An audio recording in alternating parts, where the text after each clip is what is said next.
Ontem, o Departamento de Tesouro americano sancionou o ministro do STF brasileiro, Alexandre de Moraes, com a Lei Magnitsky. Mas o que isso funciona na prática? E é justamente sobre isso que eu quero conversar com você hoje. Hoje eu vou explicar exatamente como funciona a Lei Magnitsky, a arma mais poderosa que os Estados Unidos têm contra autoridades estrangeiras. Vou mostrar o contexto histórico que criou essa lei, como ela funciona tecnicamente, porque o STF está no radar americano agora. Fique até o final, porque isso pode mudar completamente o cenário político brasileiro. Sejam muito bem-vindos ao Hub TNT, seu canal que descomplica a imigração para os Estados Unidos e que todos os dias traz informações de forma transparente e objetiva sobre tudo o que está acontecendo aqui na América. E ontem, uma notícia que tomou conta de todos os noticiários brasileiros. Mas deixa a gente entender melhor como que funciona e como iniciou, de fato, toda essa história que gerou a Lei Magnitsky. Para entender como essa lei existe, eu preciso voltar lá em 2019. Sergei Magnitsky era um advogado fiscal de 37 anos em Moscou. Ele descobriu o maior esquema de corrupção da história russa moderna, 230 milhões de dólares roubados do tesouro público russo. O esquema funcionava assim: funcionários corruptos roubavam documentos de empresas, transferiam propriedade para criminosos, alegavam prejuízos falsos e recebiam reembolsos tributários gigantescos. Era genial, mas criminoso. Magnitsky fez o que qualquer advogado honesto faria: denunciou tudo às autoridades russas. Nomeou os culpados, apresentou as evidências e esperou que a justiça fosse feita. Mas algo inesperado aconteceu. Ele foi preso, acusado exatamente dos crimes que havia denunciado, pelos mesmos funcionários que ele havia denunciado. Passou 358 dias na prisão, foi torturado, teve tratamento médico negado e morreu aos 37 anos em novembro de 2009. Bill Browder, um cliente americano de Magnitsky, transformou essa tragédia em uma verdadeira cruzada. Durante 3 anos, ele fez lobby no Congresso americano para criar uma nova arma contra a corrupção global. Em 2012, nasceu a Lei Magnitsky. Em 2016, ela virou global. Hoje, mais de 1.500 pessoas no mundo inteiro estão nessa lista e o número só cresce a cada ano. Os americanos entenderam uma coisa fundamental: quando autoridades corruptas roubam dinheiro público, esse dinheiro passa pelo sistema financeiro americano. Bancos de Nova York, contas em Miami, mansões em Los Angeles. Então, criaram uma lei que diz que se você viola direitos humanos ou é corrupto, não pode usar nosso sistema financeiro. E como o dólar é uma moeda global, isso significa isolamento econômico total. Imagine uma máquina que consegue desligar qualquer pessoa do sistema financeiro global em 24 horas. Essa máquina existe e ela se chama OFAC, Office of Foreign Assets Control. É como se fosse um comando central que controla o sistema circulatório da economia global. Quando eles apertam um botão, é como se cortassem toda a circulação financeira de uma pessoa em qualquer lugar do mundo. O OFAC tem um orçamento de 200 milhões de dólares por ano e 300 investigadores especializados. Para você ter uma ideia do poder, eles processam mais de 12 trilhões de dólares em transações todos os dias. É mais que o PIB inteiro do Brasil. E a Lei Magnitsky funciona principalmente como uma tríplice punição. Imaginem um condenado perdendo simultaneamente os seus bens, sua liberdade de locomoção e seu direito de trabalhar. É exatamente isso, mas em uma escala totalmente global. A primeira arma é o congelamento de ativos. É como se a pessoa morresse financeiramente, mas continuasse viva. Todo o dinheiro, toda a propriedade, todo investimento, tudo vira gelo instantaneamente. Vou dar um exemplo prático. Imagine que você tem 10 milhões de reais numa conta no Itaú, mas essa conta recebe transferências internacionais que passam por Nova York. No momento que você é sancionado, essa conta fica inacessível. Não importa que você seja um banco brasileiro. Se a transação toca o sistema americano, ela congela. É como se fosse uma teia de aranha global. O sistema financeiro americano está no centro e qualquer fio que você toque, a aranha sente. SWIFT, Correspondent Banking, Clearing em dólares, tudo passa pelos Estados Unidos. O processo funciona assim: às 9 horas da manhã, você é incluído no SDN List, ou seja, a lista de sancionados com a Lei Magnitsky. Às 9h01, um alerta automático vai para 8.500 bancos no mundo inteiro. Às 9h02, qualquer transação sua automaticamente é rejeitada. É como se você vivesse como um leproso financeiro. Ninguém pode tocar em você sem se contaminar. Agora vem uma regra cruel, a regra dos 50%. Se você controla metade ou mais do que isso de uma empresa, a empresa inteira morre junto com você. É como se você fosse diagnosticado com uma doença contagiosa e toda a sua família fosse colocada em quarentena, mesmo estando saudável. Sua empresa, seus sócios, seus funcionários, todos ficam contaminados pela sua doença financeira. E aqui está o detalhe perverso. Eles presumem que sua esposa e filhos agem por você. Então, se você transferir seus bens para sua família um dia antes da sanção, não adianta nada. A presunção legal é que você continua controlando através deles. Digamos que o ministro tenha 60% de uma empresa de consultoria jurídica. No momento da sanção, a empresa inteira para de funcionar. Os outros 40% dos sócios que não fizeram nada errado perdem tudo junto. A segunda arma é como se você e sua família fossem declarados persona non grata não só nos Estados Unidos, mas progressivamente no mundo ocidental inteiro. Lembra dos exílios políticos da ditadura? É parecido, mas ao contrário. Você não é expulso do seu país, você é banido do resto do mundo. Vou tornar isso bem concreto. Imagina que você é um ministro do STF e tem um filho de 17 anos sonhando em estudar medicina em Harvard. No dia da sanção, esse sonho morre automaticamente. Não importa se o garoto tirar nota máxima no ACT, se for o melhor aluno do Brasil, ele jamais pisará em solo americano. Sua filha está fazendo intercâmbio na Califórnia, tem 48 horas para voltar ao Brasil antes do visto ser cancelado. Sua esposa tem uma viagem marcada para Nova York, cancelada automaticamente. E aqui tem um efeito dominó muito importante. Canadá tem a lei Magnitsky própria, Reino Unido também, União Europeia, idem, e como se o mundo ocidental inteiro fechasse as portas para você e para sua família. A terceira arma, você vira um pária comercial. É como se tivesse uma doença contagiosa que ninguém quer pegar. Imagine alguém que foi flagrado colando numa prova importante. Mesmo depois de anos, outros estudantes hesitam em fazer o trabalho em grupo com essa pessoa, com medo de serem associados àquela trapaça. É exatamente assim que as empresas reagem a pessoas sancionadas. As multas por violar são de até 20 milhões de dólares para empresas, 250 mil dólares e 20 anos de prisão para pessoas físicas. Mas o medo vai além das multas. Digamos que você seja ministro do STF e tenha uma empresa de palestras. No dia da sanção, a Microsoft cancela a licença do Office da sua empresa. O Google bloqueia suas contas. A Amazon Web Services desliga seus servidores. Não porque você usou essas empresas para algo errado, simplesmente porque elas não podem correr o risco de continuar tendo qualquer tipo de relacionamento contigo. E aqui acontece algo fascinante do ponto de vista comportamental. As empresas ficam com tanto medo que exageram na cautela. É o que chamamos de overcompliance. É como numa epidemia, as pessoas evitam não só quem está doente, mas também quem esteve perto de quem está doente. Bancos cortam relações não só com os sancionados, mas com quem fez negócios com o sancionado. Você é sancionado na segunda-feira, na terça seu banco corta relações. Na quarta, o banco do seu escritório de advocacia corta também, com medo de qualquer tipo de associação. Na quinta-feira, até o banco do prédio onde fica o seu escritório fica nervoso. É um esquema cascata de medo que vai tomando conta de todo o redor do sancionado. Agora eu vou explicar como eles detectam tudo isso. É como ter um Big Brother financeiro que nunca dorme. Imagine o algoritmo do Facebook que sabe quando vocês vão terminar o namoro antes de vocês saberem. O sistema de detecção de sanções é assim, mas para o dinheiro. Cada transferência bancária tem códigos específicos. Toda transação deixa rastros digitais. Inteligência artificial cruza bilhões de dados em tempo real. É como se cada movimento financeiro fosse uma pegada digital que nunca vai se apagar. Você transfere 50 mil reais de uma conta do Brasil para uma conta na Suíça. Essa transferência passa por 3 bancos intermediários e 2 deles são americanos. Cada um desses bancos roda seu nome automaticamente contra a SDN List. Se bater, a transferência para instantaneamente. O OFAC usa a tecnologia de mapeamento de redes sociais para identificar qualquer tipo de conexão. É como se fizessem um LinkedIn do crime. Mapeiam quem conhece quem faz negócios com quem transfere dinheiro para quem. Sabe aquelas análises que mostram que você está a apenas 6 graus de separação de qualquer pessoa no mundo? Eles fazem isso com o dinheiro. E se você está a 2 graus de separação de alguém sancionado através de transações financeiras, você também entra nesse radar. O sistema funciona 24 horas por dia, 7 dias por semana. É como ter um detector de metal no aeroporto, mas para dinheiro sujo. Você usa cartão de crédito internacional numa loja em Miami? Aprovado em 3 segundos, porque o sistema confirma que você não está na lista. Uma pessoa sancionada tenta usar o mesmo cartão? Negado instantaneamente. E a loja ainda recebe um alerta para chamar a polícia. E por que isso funciona? Por causa de uma realidade brutal. 60% das reservas mundiais estão em dólar. 80% do comércio internacional usa dólares. É como se os Estados Unidos fossem donos de todas as estradas do Império Romano. Você pode até andar a pé pelos campos, mas se quiser usar as estradas principais, tem que seguir as regras de Roma. Mesmo uma transferência entre Banco do Brasil e Santander em reais pode passar pelo sistema americano se usar Correspondent Banking. É como se todos os caminhos financeiros levassem a Nova York. Agora, vou explicar como alguém entra nessa lista. É como uma máquina de moer reputações que funciona em 4 fases e uma vez que ela começa a girar, é quase impossível de parar. A primeira fase é uma coleta de inteligência. Imagine uma rede de informantes mais eficiente que a Interpol. É como se os americanos tivessem correspondentes investigativos espalhados pelo mundo inteiro. CIA, FBI, ONGs de direitos humanos, jornalistas investigativos, dissidentes políticos, até mesmo advogados e contadores que viram algo estranho. Cada informação é como uma peça no quebra-cabeça. Uma ONG reporta uma prisão suspeita, um jornalista publica sob censura, um dissidente político envia documentos, ou, aos poucos, o quebra-cabeça se forma. A segunda fase é uma análise legal. É como se existisse um tribunal invisível onde você é julgado sem saber que está sendo julgado. Imagine um júri composto por advogados do Departamento de Justiça, do Tesouro e do Departamento de Estado. Eles analisam cada evidência, cada alegação, cada documento. Mas você não tem direito à defesa. Não sabe o que está sendo julgado, não pode apresentar sua versão dos fatos. O padrão de prova é reasonable basis to believe, base razoável para acreditar. É muito mais baixo que além da dúvida razoável do direito criminal. É como se condenado por indícios, não por provas conclusivas. E a terceira fase é uma decisão política. Aqui a coisa fica interessante, porque não é só uma questão legal, ela é principalmente política. É como se o imperador romano decidisse quem vive e quem morre na arena. O secretário do Tesouro, em coordenação com o secretário de Estado, toma essa decisão final. Eles consideram não só as evidências, mas também o timing político, as relações diplomáticas e a pressão do Congresso. Por exemplo, se as relações com o Brasil estão boas, talvez adiem a decisão. Se estão ruins, talvez acelerem essa decisão. É justiça misturada com geopolítica. Quarta fase é a implementação instantânea. É como uma guilhotina digital, rápida, eficiente e reversível. 9 horas, decisão tomada em Washington. 9h15, nome incluído no SDN List. 9h30, publicação no Federal Register. 9h45, alerta automático para 8.500 bancos globalmente. 10 horas, primeira transação bloqueada. 10h30, primeiros cartões de crédito cancelados. 11 horas, contas de e-mail corporativo desativadas. Meio-dia, a pessoa descobre pela imprensa que foi sancionada. É como acordar e descobrir que você morreu financeiramente durante a noite, mas ninguém te avisou. Os critérios legais são como 3 pecados capitais do mundo moderno. Primeiro pecado, violações significativas de direitos humanos. É como blasfêmia no sistema de valores ocidental. Aqui entram torturas, execuções extrajudiciais, perseguições sistemáticas, mas também, e aqui está o ponto crucial, supressão significativa de liberdades fundamentais. O segundo pecado, corrupção significativa. É como roubar do altar da democracia. Não precisa ser condenação criminal. Basta evidência credível do uso de cargo público para enriquecimento pessoal ou de familiares. E o terceiro pecado, e aqui está o que coloca o STF no radar, ações que minam processos democráticos ou instituições. É como se os americanos tivessem criado uma definição própria de democracia, e quem não seguir essa definição é considerado criminoso. Esse critério é perigosamente amplo, pode incluir manipulação eleitoral, mas também uso inadequado do sistema judicial, supressão de vozes dissidentes, interferência em processos democráticos. Para finalizar essa parte técnica, vou explicar como a tecnologia potencializa tudo isso. Imagine o algoritmo do Google que consegue prever o que vocês vão pesquisar antes de vocês digitarem. O sistema de sanções americano é assim, mas para comportamento político. Eles usam machine learning para identificar padrões. Se 10 pessoas com perfil no X foram sancionadas por comportamento Y, o algoritmo automaticamente coloca na lista a observação qualquer pessoa com perfil X que demonstre comportamento Y.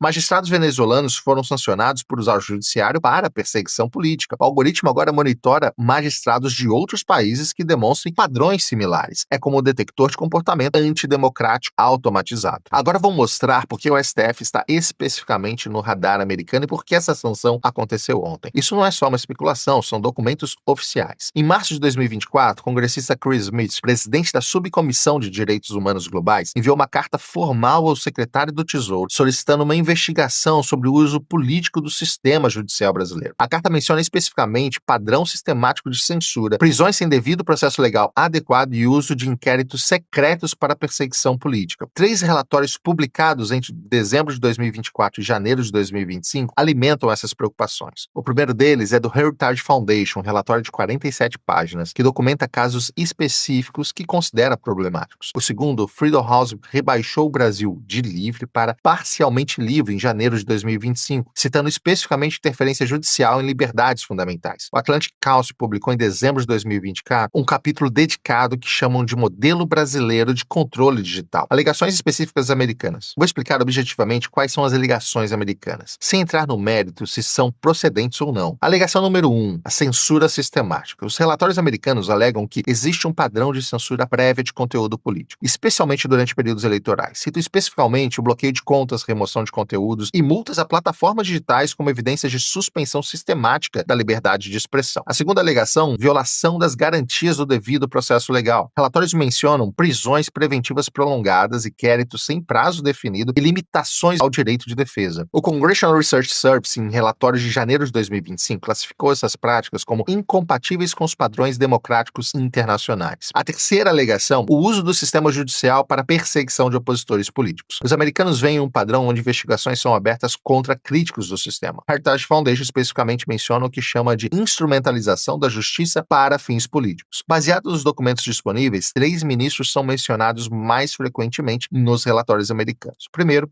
aqueles envolvidos diretamente no chamado inquérito das fake news e decisões sobre redes sociais. Segundo, ministros que presidiram julgamentos considerados politicamente sensíveis pelos observadores americanos. E terceiro, autoridades envolvidas em decisões sobre processo eleitoral, que geraram questionamentos internacionais. Mencionar nomes seria irresponsável sem uma confirmação oficial, mas os padrões de investigação investigação estão claros nos documentos. A pressão americana serve uma escalada previsível. Em janeiro de 2024, os primeiros relatórios de think tanks questionando erosão democrática. Em março de 24, primeira carta congressional oficial. Em junho de 24, audiências no Congresso sobre autoritarismo judicial na América Latina. Em setembro de 24, reuniões entre diplomatas americanos e organizações da sociedade civil brasileira. Em dezembro de 24, um relatório do Departamento de Estado menciona Brasil em sessão sobre preocupações democráticas. Em janeiro de 2025, o Congressional Research Service recomenda considerar todas as ferramentas disponíveis, linguagem típica antes das sanções. Baseando em precedentes internacionais, 3 cenários podem ter acelerado e, de fato, causado essas sanções. Primeiro, a escalada das práticas consideradas problemáticas pelos americanos. Segundo, casos que ganham repercussão internacional negativa. E o terceiro, pressão política interna nos Estados Unidos, especialmente de grupos de lobby brasileiros e americanos. Essas sanções aplicadas vão ter um impacto sem precedentes na história brasileira. Primeiro, o impacto diplomático, a maior crise nas relações entre Brasil e Estados Unidos desde a redemocratização. Segundo, o impacto político, questionamento internacional da legitimidade institucional brasileira. E terceiro, um impacto pessoal, isolamento total das autoridades sancionadas no mundo ocidental. Resumindo, a Lei Magnitsky é real, é poderosa e, além de já ter sido aplicada para uma autoridade brasileira, está sendo sim considerada, inclusive, para outras autoridades, principalmente do STF. Ela nasceu na morte de um advogado russo corajoso, evoluiu para uma ferramenta global de pressão política e agora pode atingir o coração do sistema político brasileiro.